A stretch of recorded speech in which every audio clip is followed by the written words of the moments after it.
Pedro. Obrigado mais uma vez pela gentileza, Pedro. Muito obrigado, doutor. É um grande prazer estar falando aqui para vocês, né? Como o doutor já me apresentou. E aqui, junto com o Matheus, a gente vai falar um pouco, principalmente em nome do doutor José Alencar, sobre esse tema tão importante.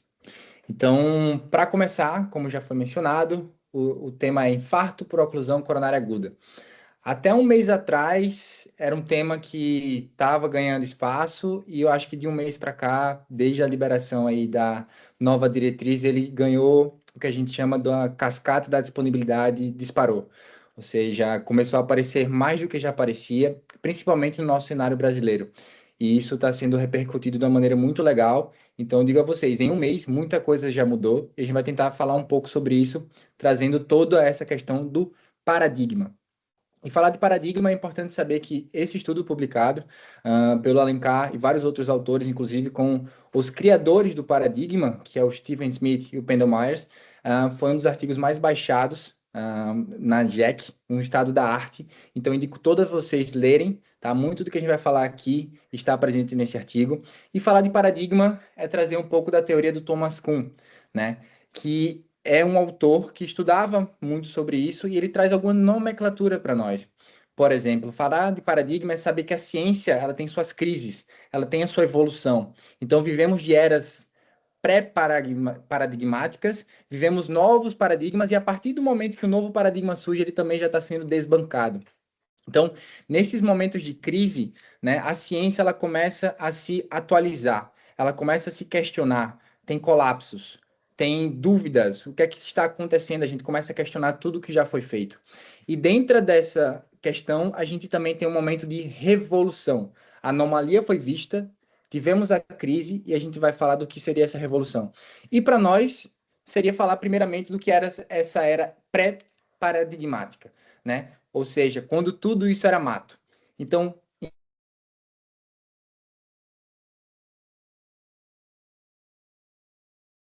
Pedro, eu acho que você se mutou aí. opa, agora me ouvindo? Sim, é bem no início do slide mesmo. Tá. Então, saímos aqui para um estudo de mais ou menos de 1920, 1930, que o autor era Pardee, o sobrenome. E ele descreveu o sinal de Pardee, talvez um dos principais sinais da nossa querida medicina, o supra de ST. Mas, como eu falei, isso é 1920, 1930.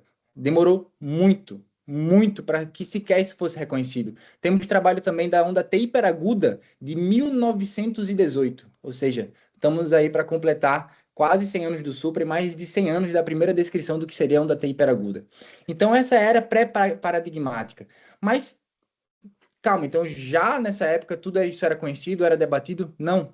Só com o tempo, com a evolução, com a primeira descrição, com a primeira definição universal, em 1979, né?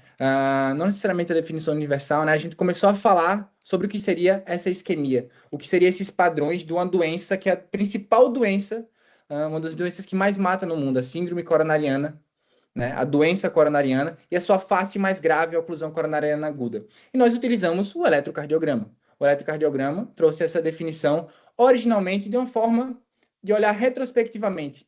O paciente tem ou não tem onda Q. E era assim o infarto Q, não Q. Isso em 1979. A partir disso, houve outra mudança, talvez um dos estudos mais importantes, o ISIS-2, onde, avaliando esses pacientes que chegavam com dor no peito, eram randomizados e tratados com o trombolítico. Nessa terapia, numa análise de subgrupo, uma das mais cômicas, primeiramente, eu vou comentar, era sobre uma análise astrológica, sobre signos. Mas em uma outra análise, tão quanto importante, que aí sim marcou essa doença, foi a diferença entre os grupos que se beneficiariam. Dentro dele, nós notamos que há o grupo do supra, elevação do ST, né? E a partir desse trabalho, talvez um dos mais impactantes, nós começamos a redefinir o que é a síndrome coronariana aguda, o que era algo já conhecido fisiopatologicamente de oclusão, e nós demos o nome de uma doença a partir de um achado eletrocardiográfico, o supra de ST. Ou seja, surgiu um novo paradigma, né? Antes não tinha nada, antes era talvez que, não que, depois surgiu o supra, Então, ele veio tentar ajudar esses pacientes para ter benefício de um tratamento que realmente gerava impacto, alterava a mortalidade do trombolítico. E por assim se definiu. Aí sim, a primeira definição universal de infarto, ali no início dos anos 2000, já sabemos que temos a quarta definição universal de infarto. O supra é um dos principais definidores da doença, da face mais grave da doença, que é a oclusão coronária aguda. Esse eletro, como o Dr. Alencar às vezes comenta, até um acadêmico consegue reconhecer, né? O supra-DST, ele é inequivocadamente um dos principais sinais, e não só antigamente, ainda hoje, e vai continuar sendo um dos principais sinais eletrocardiográficos dentro desse tema que a gente está falando. E tudo se baseia, funciona de certa forma, dentro desse paradigma, dentro dessa dicotomia. Chegou um paciente com dor no peito, suspeitou de uma síndrome coronariana, o eletro é definidor. O achado de ter ou não ter supra define condutas. O paciente vai para um lado, o paciente vai para o outro. Isso é fato, isso acontece Brasil afora, mundo afora, serviços, protocolos de infarto, do que for. E trago para vocês o exemplo que começa a ser a primeira crise, talvez já reconhecida há mais de 30 anos, antes mesmo da publicação da primeira definição universal de infarto, autores como o próprio Steven Smith já botavam em xeque o valor que se dava para um achado eletrocardiográfico, dar o nome e definir uma doença. Esse aqui é o seu João, um paciente de 56 anos que dá entrada com dor torácica. Esse eletro, por mais criterioso que você seja, não tem supra-DST. Ou seja, é um paciente que você suspeitou de uma síndrome coronariana aguda, ele não tem supra-DST, você abre dois guidelines diferentes, duas condutas completamente diferentes para o paciente que tem supra e o paciente que não tem supra. Em 2023, houve uma mudança já, que agora voltou a se chamar um guideline apenas, que era síndrome coronariana aguda. Já é uma vitória, mas esse paciente ainda assim continua sendo tratado de forma diferente. Temos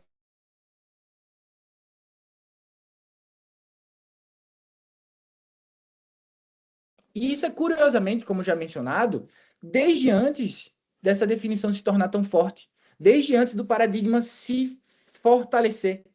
Então, num dos primeiros estudos do Minow, já dá para notar a sensibilidade do achado do supra-DST isolado em quem tem infarto é apenas 56%. Isso quer dizer que a cada 100 pacientes, 44 deles não têm o definidor da doença. Por quê? Porque houve uma confusão entre definirmos a doença pelo próprio achado do exame. O viés de incorporação já acontecia. E, curiosamente, também é importante entender como era definido o infarto nessa época. Não existia sequer angiografia como definidor. Não existia sequer a troponina, muito menos troponina ultrassensível. Era pela onda Q, não Q, e a CKMB. Ou seja, nós estamos em 2025, pelo menos há 5 anos atrás, quando nada disso era ainda reconhecido como a gente já reconhece melhor hoje. Muito do que se fala, muito do que foi estudado desde os anos 2000 foi baseado nestas definições. Então surgem as anomalias que repercutem na crise. Outra coisa extremamente importante, qual o teste de referência? O principal, angiografia. E na revisão sistemática, também um dos trabalhos mais lidos, mais baixados, né, da equipe do Dante Pazanese, eles foram estudar o que realmente importava. Quantos pacientes com supra-DST têm oclusão coronária aguda? Agora sim, a gente vai definir quanto sensível, quanto acurado é esse achado. Se repete, é muito parecido. Olha lá, 43% de sensibilidade. Ou seja, a cada 100 pacientes, quase 60% desses, 60 pacientes, não têm o achado definidor da doença. Pacientes com oclusão coronária aguda não têm supra. Ah, então sou hater do supra, somos haters do supra, queremos derrubar o supra. Não é sobre isso. É um dos melhores sinais, é um dos melhores achados possível para ajudar esse paciente, mas ele não é perfeito. Ele não é perfeito. Então, nosso reference test, que naquela foto você via em geografia, não aconteceu. Desde 1900, nos estudos da própria trombólise, ele era eletrocardiográfico, era CKMB. Às vezes, nem a geografia, nem a eletro, o paciente que era trombolizado ganhava esses exames. Então, nós percebemos que pouco a pouco foi se montando, foi incorporando esse problema cada vez maior. Dessa forma, se continuarmos atuando apenas no paradigma com supra sem supra, estamos deixando de diagnosticar mais da metade dos doentes.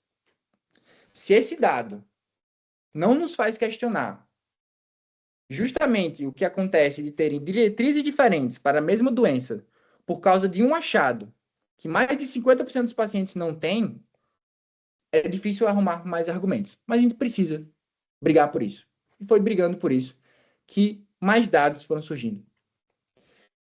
Esses dados, às vezes, eles são só a repercussão de quem já está fazendo isso há mais de 30 anos. Dr. Stephen Smith, o criador do paradigma, falou, a partir da meta-análise feita pelo grupo do Dante Pazanese e do Dr. José Alencar, que esse trabalho era o último prego do caixão do paradigma supra sem supra.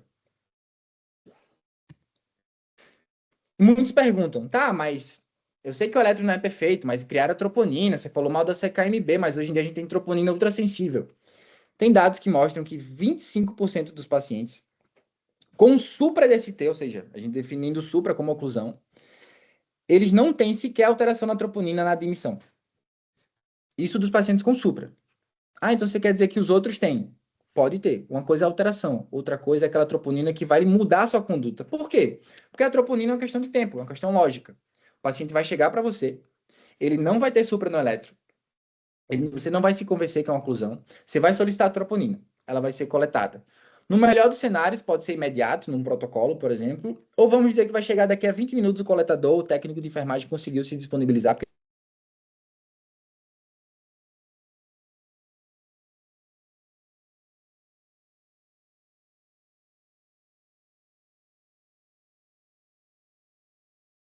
Travou aí, Matheus, para você? Pedro? Para mim, travou. Do que começou a análise, passou-se 1h30. Pedro, Oi. travou um pouquinho, velho. Voltou uns 30 segundos aí na sua fala. Você estava falando do enfermeiro que vai coletar a troponina, vai demorar uns 20 minutos. Tranquilo, valeu por ter avisado. Vai ter essa coleta programada, vai demorar o tempo para ele coletar, demorar o tempo para chegar no laboratório, para o laboratório pegar essa amostra, colocar na máquina, para gerar um resultado, quem sabe, daqui a uns 40 minutos. Pelo menos esse paciente perdeu 1 hora para ter algum resultado que fosse mudar a conduta dele. E a gente sabe que tempo é músculo, né? Principalmente as primeiras 3 horas do paciente que está tendo uma oclusão aguda são importantíssimos. Então, a troponina, ela é uma foto do que aconteceu. E já aconteceu no passado, já foi o músculo. Tá? Não, ela é um flash do que aconteceu. Não tem como você acreditar que uma troponina estar alta ou não é o principal definidor pelo elétron ser imperfeito. Então, como foi falado, é apenas o retrovisor. Isso é importante para entender também a segunda anomalia, que é também definido pelo Alencar, junto com outros autores, novamente Stephen Smith, o McLaren e o Penn Myers, que é o paradoxo do falso negativo inexistente. O que é que acontece? Se vocês forem notar, nós temos um paciente com suspeita de oclusão coronária aguda. Esse paciente, ele não vai ter supra no eletro, tá? A gente está seguindo a seta. A partir desse momento, o médico que está atendendo, ele concorda. O paciente não tem supra, então é um IAM sem supra. Ele vai seguir o protocolo perfeito do IAM sem supra. Vão tentar estratificar, vão tentar definir qual é o melhor momento, em quantas horas ele vai para o CAT ou não. A gente vai talvez se iludir que esse paciente, se for alto risco, vai em 2 horas, mas isso não acontece, a gente tem dados para isso. E o desfecho dele, neste caso específico, o seu João foi para a UTI, ele teve um choque cardiogênico por uma ruptura de parede livre. Por acaso, foi para a cirurgia cardíaca, conseguiu sobreviver a isso, ficou em suporte mecânico, passou meses no hospital, teve múltiplas infecções associadas aos cuidados, perdeu cerca de 15 quilos, funcionalidade, a família em crise, mas em algum momento esse paciente conseguiu sair da UTI, foi para a enfermaria e ele foi de alta. Na hora da alta, o residente estava responsável, ele vai colocar lá, paciente com diagnóstico de IAM sem supra. E ele foi perfeito o cuidado. Ele seguiu o protocolo todo e foi uma consequência do que ele viveu. Ou seja, não tem como esse paciente, por mais que ele tivesse uma coronária fechada na angiografia feita, de ter o nome da doença de IAM com supra. Não tem como mentir no prontuário. Ele não tinha um supra. Ele tinha um IAM sem supra. E a despeito disso, a gente percebe que como o supra DST é o teste index e a própria referência, não tem como ele ter um falso negativo. Ele precisa existir para definir a doença, e se ele existe, ele define a doença. Então, não tem um feedback de você ter um paciente que não tem supra, mas tem oclusão. Isso é reconhecido, já era reconhecido desde o início dos anos 2000, mas esse paciente continuava sendo IAM sem supra. Por isso que tentou se falar do IAM sem supra com alto risco, médio risco, baixo risco. Tentando pegar o gap desses pacientes, mas mantendo cognitivamente o nome que esse paciente não tem supra. Então, o que é importante? A gente entender que todos esses dados, eles são o reflexo da anomalia que vai gerar essa crise que a gente está passando, e neste momento a gente quer falar sobre revolução. Outro dado extremamente significativo é saber que o tempo porta-balão, ele é mais definidor de oclusão coronária aguda do que o próprio achado do supra-DST. Como assim? Temos dados que mostram que, numa análise multivariada, dentre todos os casos de grandes centros norte-americanos que foram para o cateterismo, o principal definidor daquele paciente sair com um laudo do hemodinamicista de que aquele paciente tinha um supra-DST era o tempo porta-balão menor que 120 minutos. Ou seja, a métrica define a doença. Inclusive, o paciente, maior parte deles, não tinha um supra-DST, cerca de 75 pacientes, 60 desses não tinham supra-DST e saíram com laudo de supra-DST. IAM com supra-DST. Ou seja, nesse caso, realmente mentiu no prontuário. Por quê? Porque ele viu uma oclusão, tá, no exame, e ele pensou, esse paciente é um IAM com supra, só por causa do tempo. Ele adjudicou todo o diagnóstico só pela questão do tempo. Então, além do dado que eu já mencionei, da troponina sem anomalia, da anomalia do falso negativo nunca existir para IAM sem supra, é impossível existir, a gente também tem dado que mostra que o tempo porta-balão que mais define do que o próprio supra no eletro. Então, o supra no eletro, como é que ele está se perdendo como definidor da doença? E essa revolução está ocorrendo.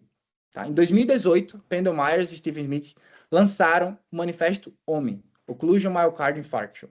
E o Alencar, há muitos anos, é um dos principais preponderantes no tema no Brasil, que falou durante tanto tempo, e recentemente vocês veem o que vem acontecendo. Né?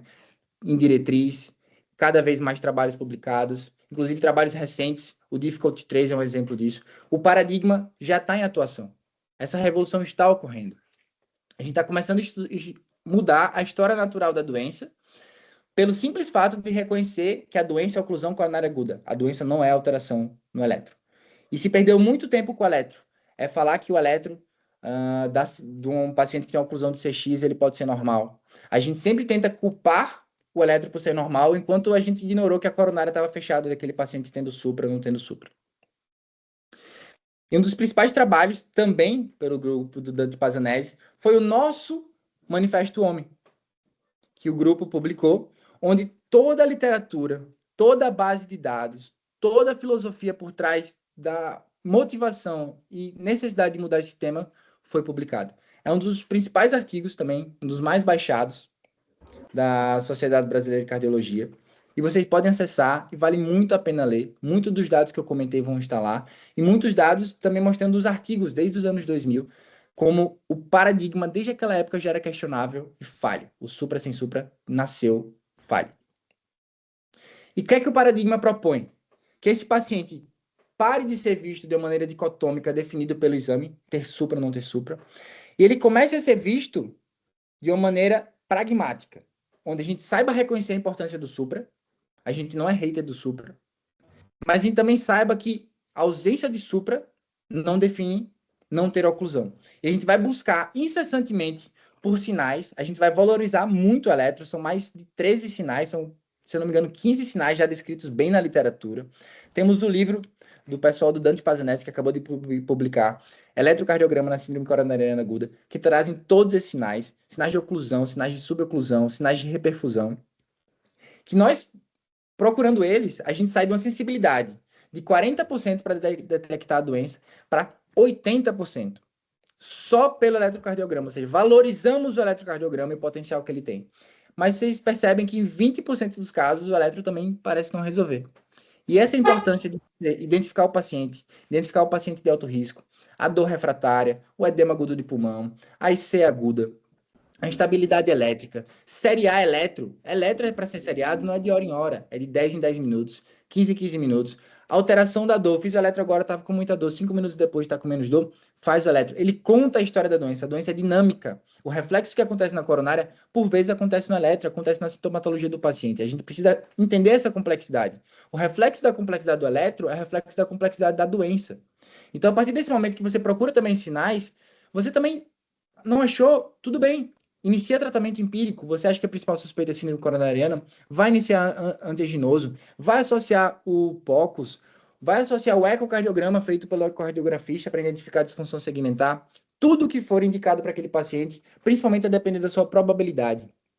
Caso, desta forma, não chegue em nenhum momento que você acredite ser oclusão coronariana aguda, você investigou esse paciente intensamente e a troponina nem saiu. A troponina não saiu ainda e você já fez tudo isso. A partir desse momento, pode haver decisão. Vai existir a NOCA, vai existir o NOMI, né? Non-Occlusion Myocardial Infarction. A troponina ajuda nesse caso, mas até lá, tem muito que ser feito. Inclusive, os diagnósticos diferenciais também devem ser cogitados. Sempre vamos buscar o supra-DST, isso não tem mistério. Mas é importante reconhecer as outras apresentações, os outros achados. E aí que entra a importância de entender os sinais de OCA, sinais de alterações no eletro, que também falam a favor de uma coronária fechada, que essa sim é a doença que a gente está falando. A gente não está falando de ter supra ou não ter supra, a gente está falando da face mais grave da síndrome coronariana aguda, a oclusão coronária aguda. E agora o Matheus vai nos guiar por cada um desses e mostrar a importância de saber identificá-los.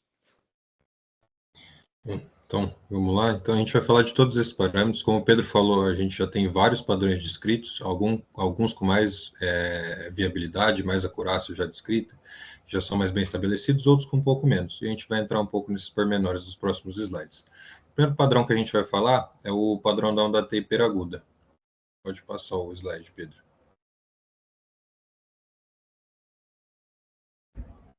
Oi? Então, a onda T hiperaguda, ela é um achado que, assim como o supra, ela tem uma acurácia muito boa. Então, ela foi descrita recentemente de uma maneira mais formal, só que é por uma inteligência artificial. O ser humano ainda não consegue avaliar a onda T hiperaguda de uma maneira muito fidedigna, que é uma análise difícil. É uma T que ela tende a ter uma base larga, ela é mais simétrica e ela não necessariamente ela é ampla. E aí também a gente passando o slide, a gente consegue entender um pouco melhor como que a inteligência artificial ela vê a onda T hiperaguda. Então, ela vê baseado em dois parâmetros principais.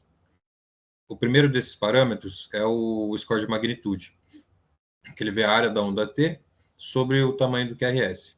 Isso, só um segundo, que eu acho que o pessoal está falando que não está aparecendo nos slides. Deixa eu testar aqui novamente. Vamos ver. Para mim tá ok, sabe, Matheus e Pedro? Vamos ver aqui como é que o pessoal. Eu vou fechar e abrir meus slides. Tá. Quer que eu tento compartilhar aqui agora, Pedro? Pode ser, melhor. Tenta do seu. Vou fechar aqui melhor.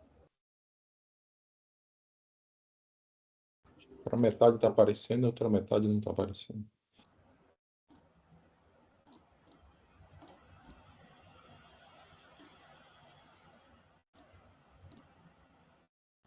Agora vocês estão vendo? Para mim tá ok. O pessoal que não tava vendo, tá ok? Agora sim, Deixa eu só passar lá para frente. tudo certinho. Acho que é uma maneira mais inteligente de fazer isso.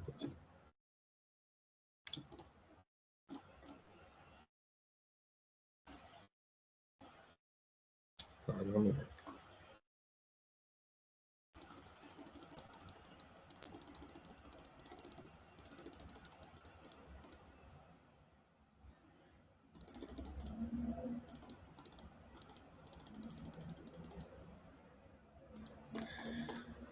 Só um pouquinho.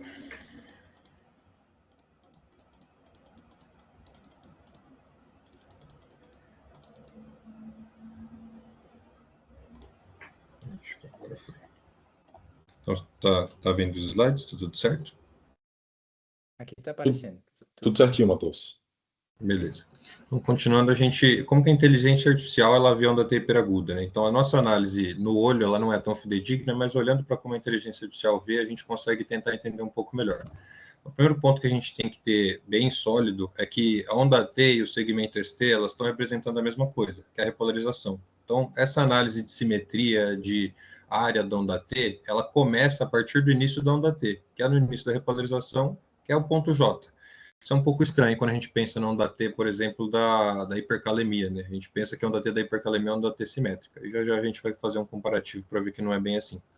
Então, o que a gente vai olhar? A gente vai olhar essa área da onda T, que basicamente tem bastante a ver com a amplitude dela, e a simetria, né? Então, lá do ponto J, desde o início ali, até o pico da onda T e até ela finalizar, qual que é essa proporção?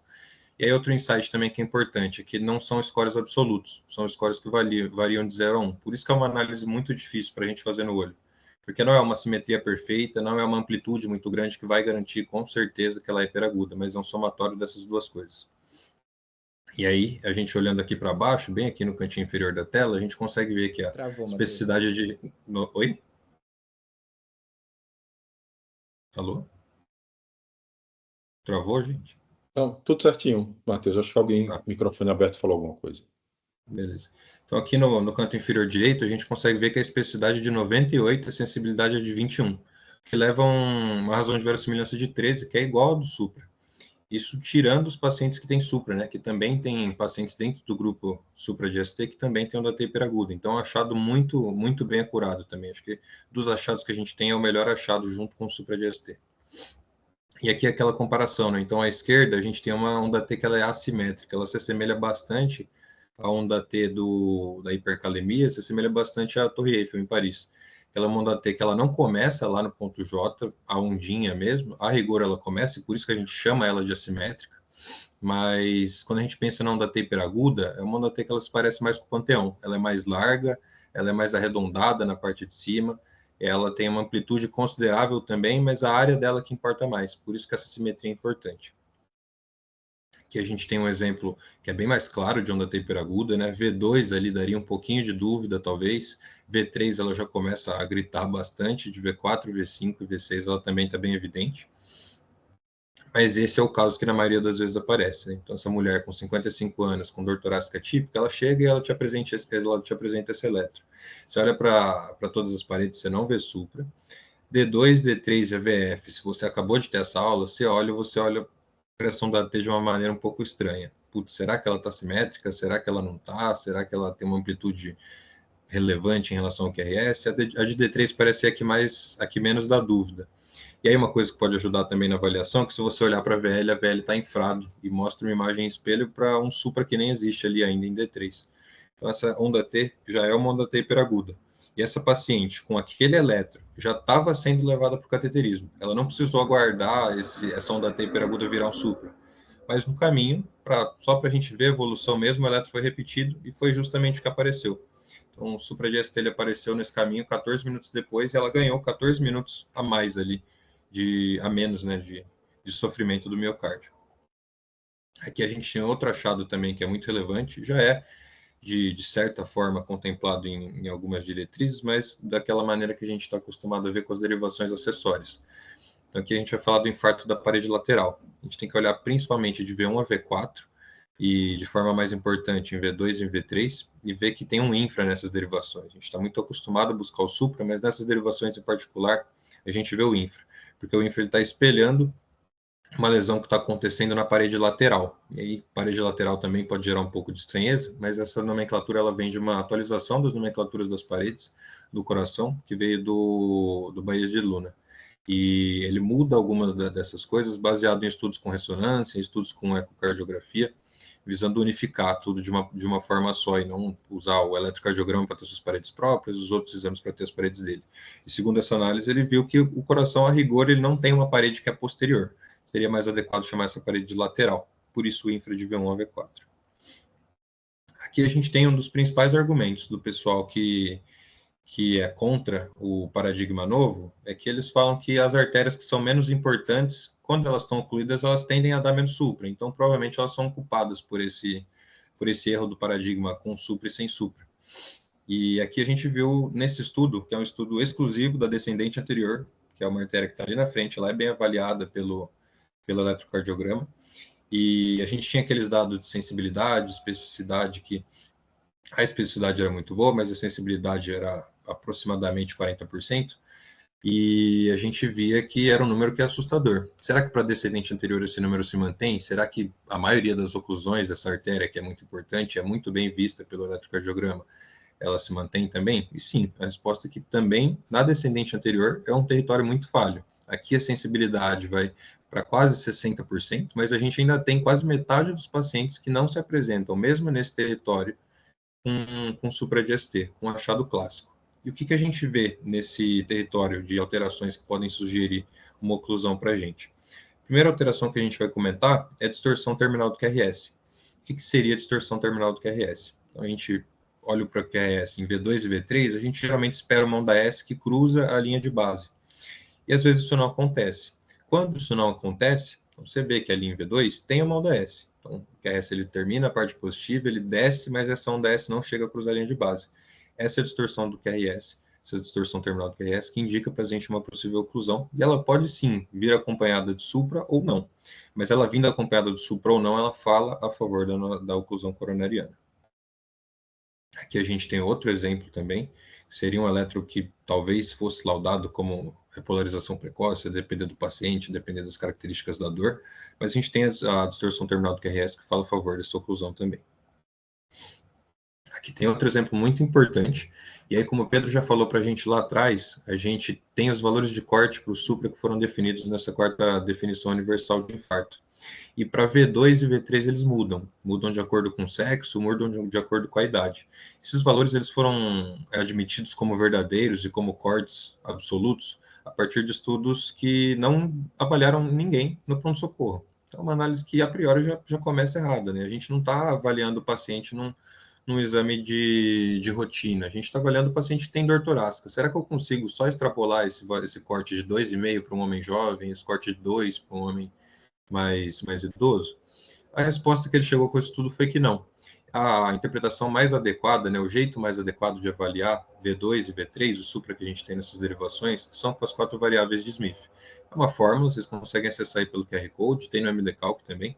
Você vai colocar 4 coisas ali e ele vai te dizer se esse supra ele tem uma cara mais de isquêmico ou não, se ele indica uma oclusão coronariana aguda ou não. E quando que eu utilizo essa fórmula? Você usa para V2 e para V3 só. Quando você vê V2 e V3 e você viu que aquilo tá estranho, chega a 2,4 num homem jovem, mas é um supra que está com uma morfologia que está me incomodando. Usa a fórmula de 4 variáveis. É uma fórmula que vale exclusivamente para essas duas derivações, que são duas derivações que costumam dar bastante dúvida. Aqui a gente tem outro padrão também, é o padrão do Precordial Thrill, que é um supra que ele fica em V1 e V2, e lá em V5 e V6 ele se torna um infra, né? Então esses são os achados principais. Aqui sobre esse padrão valem algumas ressalvas, né? A primeira ressalva é que é um dos padrões mais recentes que a gente tem descrito. Ele não é um padrão que tem tanta força quanto esses outros que a gente está comentando aqui, e ele tem alguns fatores confundidores, né? Aqui nesse eletro mesmo a gente tem um, que é uma possível sobrecarga. Será que isso não é um padrão de strain? É algo que dá um pouco de dúvida. Então, o recado geral que a gente deixa com esse padrão é: a gente precisa de mais estudos para entender exatamente o grau de força que ele indica. Nos primeiros estudos que a gente tem, não é um grau de força muito elevado, mas se eu tiver um paciente que tem uma clínica suspeita e ele ainda me dá esse eletro, e ele não é um paciente que tem sobrecarga no eletro, é um achado que eu devo valorizar também. Aqui, por fim, para a gente acabar de falar da descendente anterior, a gente tem um padrão que é muito famoso, que eu acho que a maioria de vocês já conhece, que é o padrão de De Winter. Então, é um padrão que desde antes das conversas do paradigma, ele já era tido como um equivalente de supra de ST. É um padrão que é mais raro também no território da descendente anterior, mas acontece. E ele não pode ser ignorado. Ele é caracterizado principalmente pelo infradesnivelamento do ponto J, de V1 a V2 até V6. O segmento ST, ele parte desse infra de uma forma ascendente e ele emenda já numa onda T bem hiperaguda, uma onda T bem ampla, uma onda T bem simétrica, e é uma onda T que assusta bastante quando é um padrão mais típico. Aqui a gente tem alguns exemplos, pode ficar meio difícil de visualizar assim de forma separada, a gente colocou um eletro de exemplo aqui. Então, homem jovem com esse padrão, e é um padrão que aqui é inconfundível. Às vezes esse padrão pode dar um pouco de dúvida, porque a T não parece tão hiperaguda, ele frequentemente é acompanhado de supra em AVR, e aí pode confundir com outro padrão que a gente vai falar aí na frente, mas quando esse infra de ST, ele emenda dessa forma, numa T bastante hiperaguda, a gente tem que pensar em The Winter, a gente tem que pensar em oclusão também. O paciente também merece cateterismo imediato. Aqui nós temos outro padrão, já deixamos de falar do descendente anterior, que a gente vai falar de outras coronárias, e esse é o padrão de Aslinger. O padrão de Aslinger, eu vou procurar ele quando eu procuro o supra por critérios convencionais. Eu acho um supra até, eu acho o supra ali em D3, mas eu olho para a mesma parede de D3, em D2 e AVF, e eu não acho esse supra, então eu não fecho a definição que eu preciso. Eu não fecho que eu tenha duas derivações contíguas com um supra de 1 milímetro. Mas aqui no padrão de Aslinger, ele também denota a oca, mas ele não tem essas derivações contíguas mesmo. A gente tem que olhar para outras derivações para definir se é esse padrão ou não. E para onde que eu olho? Eu olho para V1 e V2, e eu vejo que o segmento ST de V1 era um pouquinho mais alto do que o segmento de ST de V2. E aí de V4, V5 e V6 eu olho e eu encontro o infra. Então esse é o padrão de Aslinger. Ele é um padrão que está muito associado a pacientes que já têm doença multiarterial, doença coronariana prévia, às vezes já colocaram stent, já infartaram múltiplas vezes. Então, é um padrão de um paciente que ele dá um pouco de noção de risco, tanto pelo paciente quanto padrão de oclusão. Aqui a gente tem mais um exemplo, né? Então, aquele supra em D3, com um segmento ST em V1 um pouquinho mais elevado que o de V2, e aí V4, V5, V6 com infra de ST. E parece um achado que é meio aleatório, né? Para quem está tendo o contato dessa primeira vez, pode parecer meio chute, assim, né? Eu vi um supra em um lugar, começo a procurar outras coisas em lugares que não tem associação nenhuma. Mas o raciocínio que você deve ter é, o D3, nas paredes nas derivações frontais, ele é uma derivação que está olhando um pouquinho mais para o lado direito, né? Na parede inferior, mas um pouquinho mais à direita. V1 também é uma derivação direita. Então, a gente está com um suprinha nas derivações mais à direita. E a gente tem o V2, que começa a ir para a esquerda um pouquinho menor que o V1, faz completamente sentido. E aí de V4 até V6 eu tenho o infra, que são derivações que já estão bem mais para a esquerda. Então, eu achado que faz sentido dentro da proposta dele. Aqui a gente tem outro sinal, que também tem um certo conhecimento geral, que é o sinal da bandeira da África do Sul. E ele recebeu esse nome, né, que é mais um jeito de memorizar as alterações que ele contém, que é porque ele tem alterações onde a bandeira da África do Sul demarca, né? Então, as alterações principais, elas são em D1, AVL e V2, que geralmente são supra-segmentos de ST, e a gente tem a imagem espelho mais evidente em D3, que é o que é demarcado pela bandeira. A rigor, como eu já tinha comentado, as denominações das paredes elas foram mudadas há mais de 10 anos pelo Baez de Luna, e ele já falava isso nos trabalhos dele. Ele concluiu que D1, AVL e V2 fazem parte da mesma parede, que é a parede anterior média. Então, o sinal da bandeira da África do Sul nada mais é do que uma parede que está infartando, como qualquer uma outra. E ele tem a imagem espelho em D3. Então, é só a gente atualizar o nome das paredes que a gente já tem esse sinal em mente. E a gente não precisa procurar um achado a mais. E aqui esse eletro vale uma ressalva bem grande. Assim como os outros padrões, ele não precisa de supra nas três derivações, ele pode ter outros achados. Então, aqui em AVL, a gente vê uma taper aguda bem discreta, em V2, uma taper aguda mais evidente, é um eletro que pode até dar mais dúvida num primeiro olhar, mas se você olhar para D3, você também vê um infra. Então, é o sinal da bandeira da África do Sul, mesmo com D1 ali estando bem normal e AVL estando discreto. A gente já consegue ter essa conclusão, principalmente diante da clínica do paciente, claro. Aqui a gente tem outro padrão, né? Então, depois de falar de todos esses padrões, às vezes padrões até que parecem um pouco aleatórios, como o Aslinger, a gente vai falar de suprassutil. Então, se o paciente está com dor torácica, se ele já tem comorbidade, se ele tem fatores de risco, ele te comove, a idade dele tem 70 anos, já fez cateterismo, aí ele vem com um supra de 0,9. Você vai fazer o paciente aguardar o cateterismo por horas, dias a mais, porque o supra dele não bateu 1 milímetro? É óbvio que não. A gente tem que levar em consideração as alterações que a gente tem no exame e a clínica do paciente. Então, o suprassutil ele tem que ser levado em conta também. Então, óbvio que quanto mais características eu tenho, se eu tenho uma imagem, uma alteração recíproca, um infra oposto à minha alteração do suprassutil, isso fala mais a favor. E aqui é o caso. Se eu olho para D2, D3 e AVF, eu tenho suprinha, pode, de novo, dar um pouco de dúvida, mas se eu tenho aquele conceito que o Baez de Luna trouxe para a gente, das paredes novas, e eu sei que V2 e AVL fazem parte da mesma parede, que é a parede oposta à parede inferior, Olha o infra que você tem em V2. Não dá para negligenciar isso. Então, a gente consegue, a partir do suprassutil, também chegar nesse achado de oclusão. E aqui a gente vai para uma área que também precisa de mais pesquisas, também é um padrão bem famoso, que é o padrão de isquemia subendocárdica global, que é o infradifuso com supra de AVR. E o que esse padrão significa? Então, aqui vou tomar permissão do Pedro Mansur, ele colocou uma frase que o Alencar colocou nas aulas dele a partir daí, então, também, que é uma frase que eu acho que resume bem esse padrão, que é que o infradifuso com supra de AVR ele é o lactato do eletrocardiograma. Assim. Então, ele é um sinal de hipoperfusão. Por que essa hipoperfusão está acontecendo? Pode ser por oclusão coronariana? Pode. Mas os estudos que a gente tem até agora mostram que são estudos de frequência. Nenhum estudo tentou ver a acurácia desse achado num cenário de pronto-socorro. São estudos apenas de frequência. Mas eles viram que cerca de 10% dos pacientes que iam para o cateterismo e tinham esse padrão, tinham oclusão. O restante não. Ou seja, 90% das vezes que a gente acha que isso é uma oclusão de tronco, a gente está errado. E ainda assim, na maior parte das vezes, a oclusão desses pacientes nem era no tronco. Então, a gente precisa ter um pouco mais de cuidado quando a gente fala desse padrão. A gente ainda não tem estudos muito concretos. A gente precisa de mais estudos, a gente precisa de mais investigação nessa área, mas o recado que a gente dá é que é um paciente grave. É um paciente que está passando por um momento crítico e ele tem um risco de mortalidade maior na internação do que um paciente que tem um eletro normal. Então, um paciente que, se tiver com dor no peito, se tiver com uma queixa considerável, a gente tem que juntar esses dados junto com esse dado de gravidade para a gente levar em consideração tudo isso junto.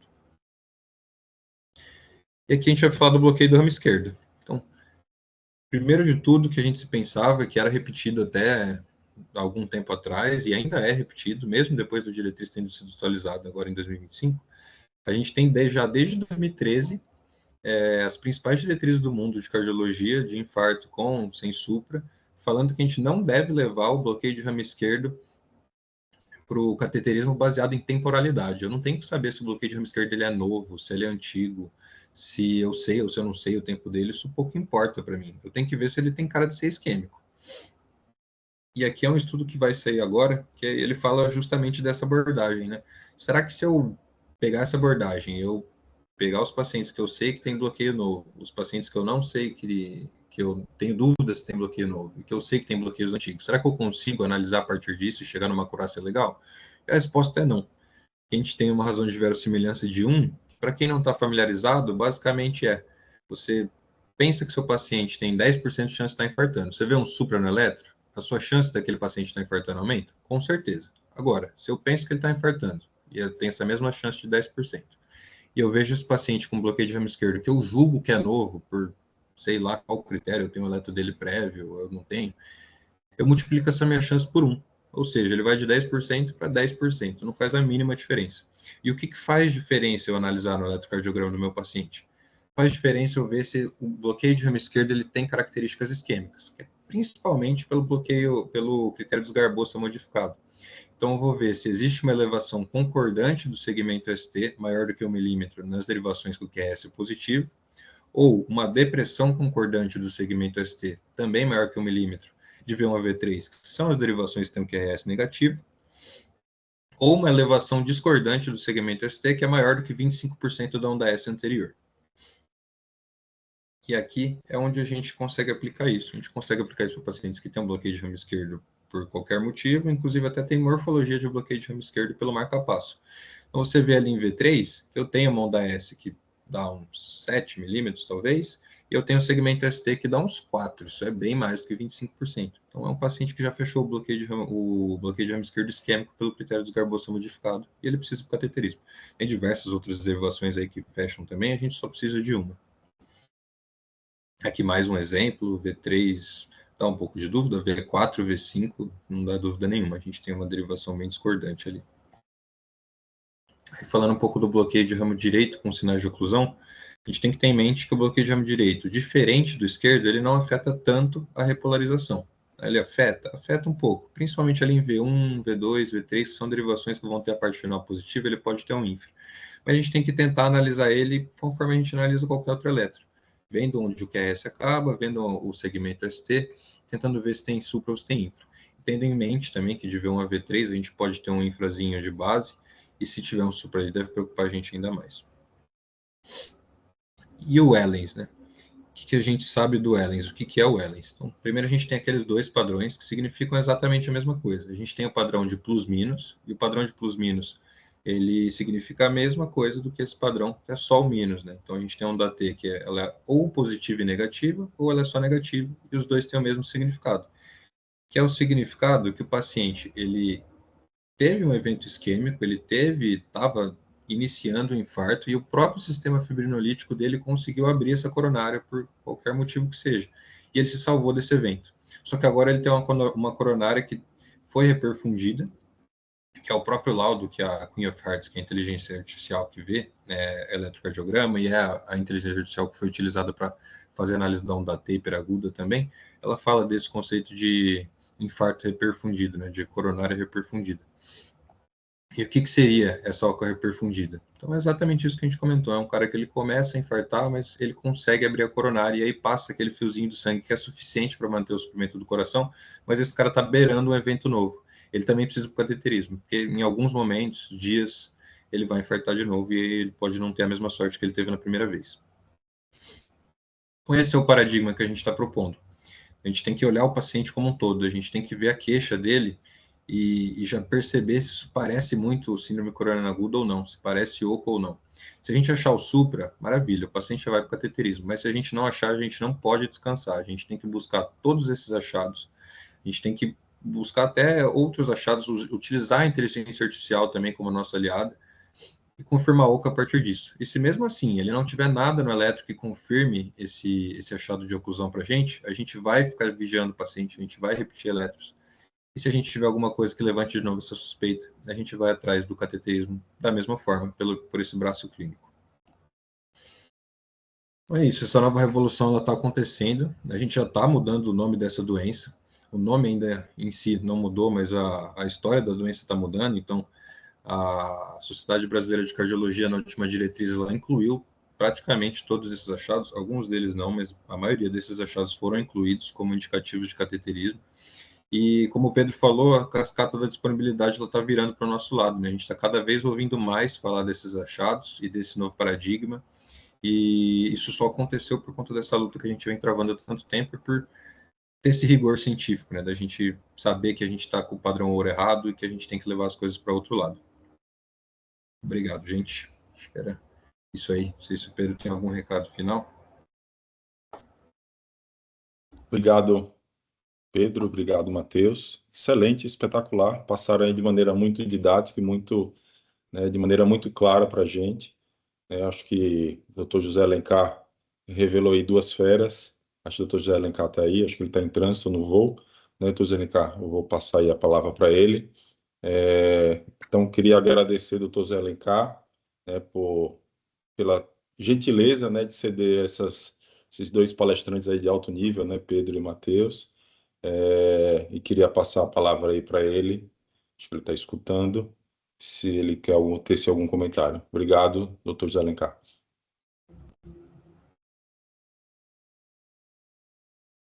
Vou mandar aqui a mensagem, ele mandou um. Boa noite, pessoal. Boa noite. Tudo bem, Fabrício? Está me ouvindo? Perfeito.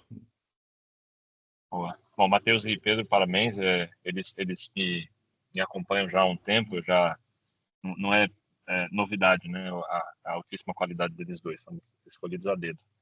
Eu acho que é um paradigma que tem ganhado cada vez mais importância, ainda bem. Como eles falaram aí algumas vezes, a cascata da disponibilidade está virando a nosso favor, tem cada vez mais gente falando. Agora, a gente ainda encontra muitas dúvidas a respeito, sabe?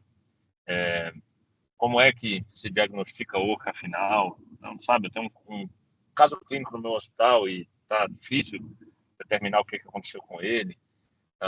Quanto é que foi a troca o pico? Como é que foi o POCUS desse paciente? E com relação àqueles estudos antigos, né, de trombólise, o Fabrício vai conhecer o ISIS-2, o FPT. Então, há muitas dúvidas sobre esse tema que não dá para a gente, em uma aula, amarrar tudo e responder tudo, né? Mas esse momento de debate que se faz depois das nossas apresentações é muito rico sempre.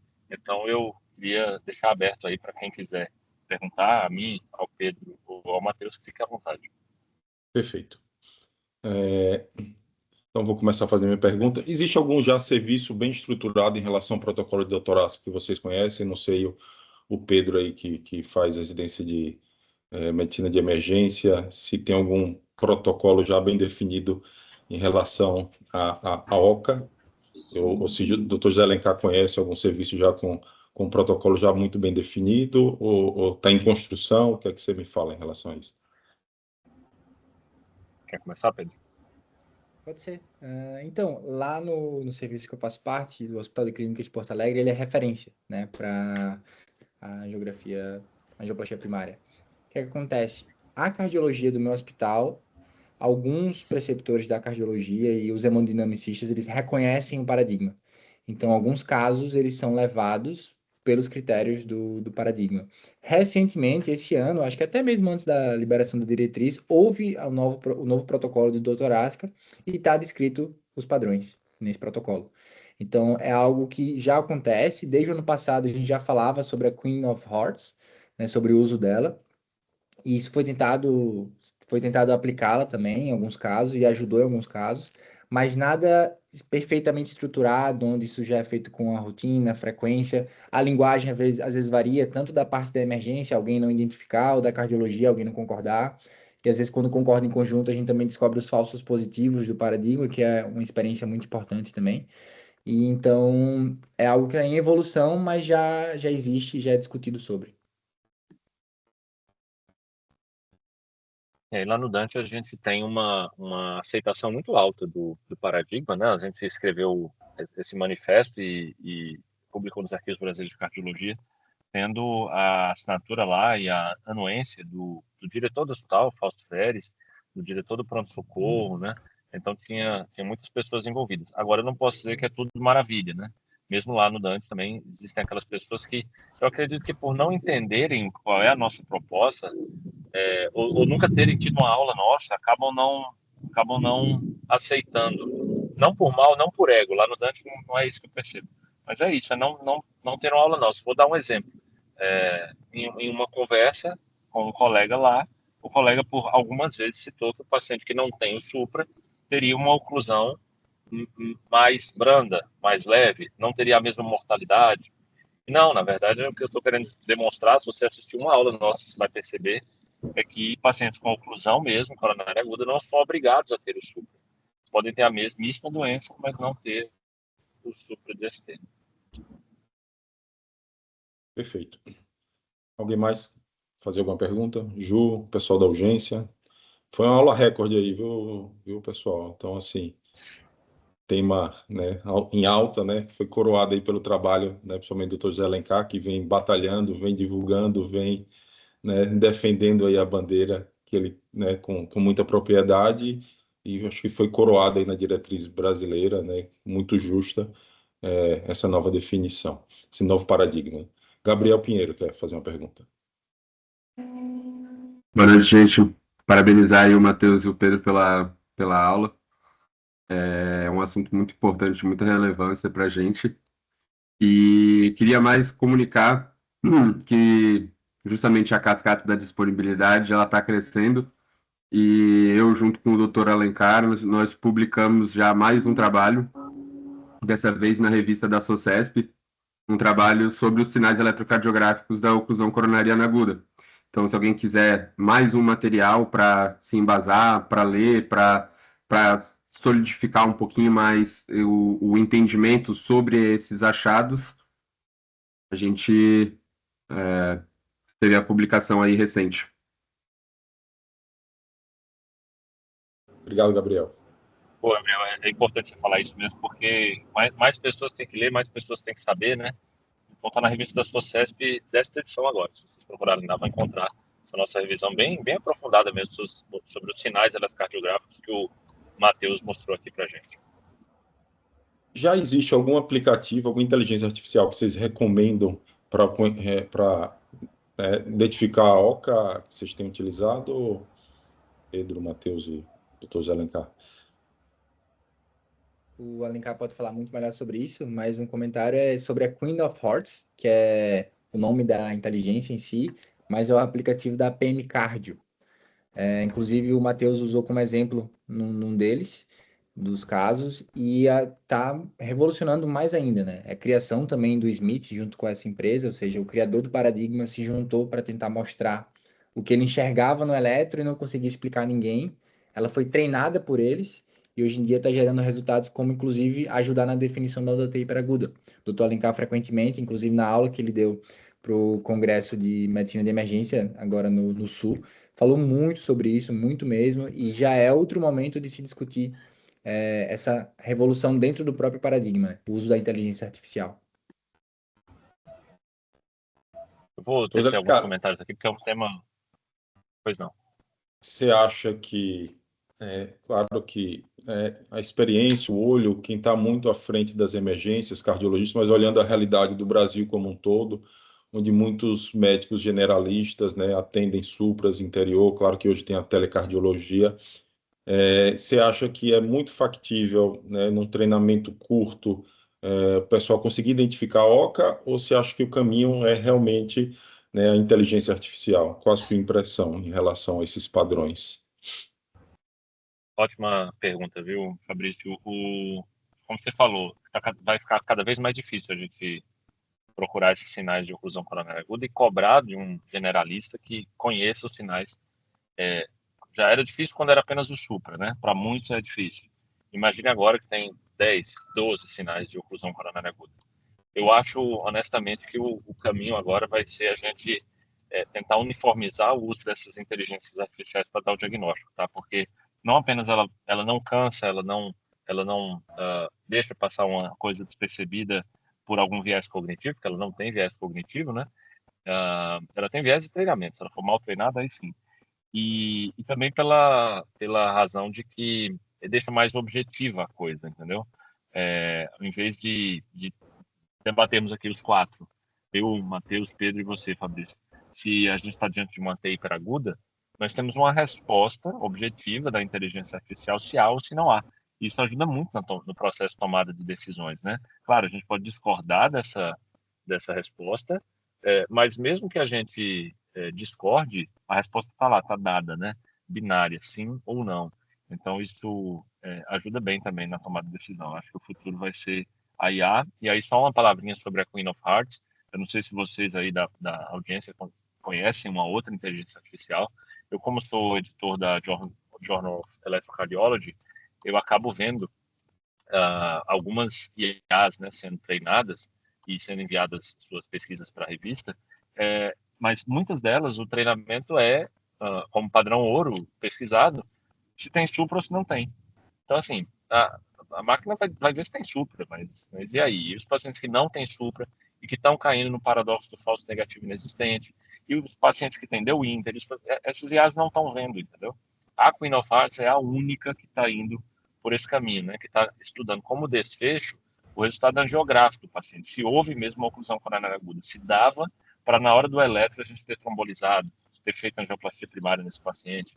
Então chama-se PM cardio, para quem está aí. Já pode acessar agora, né? Ela está disponível na App Store. Perfeito. Tem mais alguma pergunta? Aproveita aqui que estamos com 3 feras aí da OCA, grandes estudiosos. Quem não seguir aí quiser aprender eletro aí no Instagram, nos livros aí do Dr. Zé Alencar, né? Sigam lá ele, que realmente ele dá excelentes dicas e todo mundo aprende um pouco. Ju, cadê Ju? Tem muita gente do Dante aqui, viu, Dr. Alencar?